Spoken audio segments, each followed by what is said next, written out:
L'autre oubli de Thibaut Dalman aux éditions du Tripode. C'est un récit d'enfance et d'adolescence.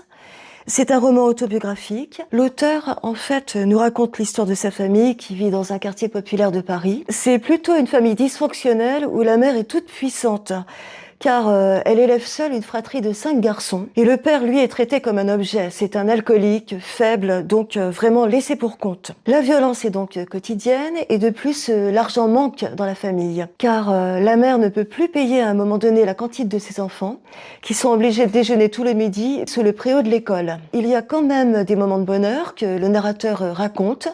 Par exemple, les vacances au bord de la mer ou chez son oncle et sa tante avec ses cousins, avec qui il s'entend très bien. Personnellement, j'ai beaucoup aimé la complexité psychologique des personnages, surtout celui de la mère qui est à moitié une ogresse, une femme cruelle, excessive, et une mère courage.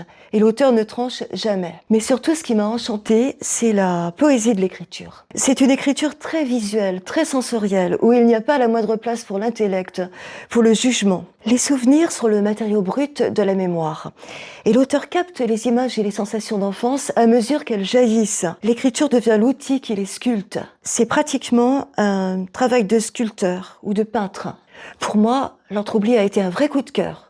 Une expérience de lecture exceptionnelle.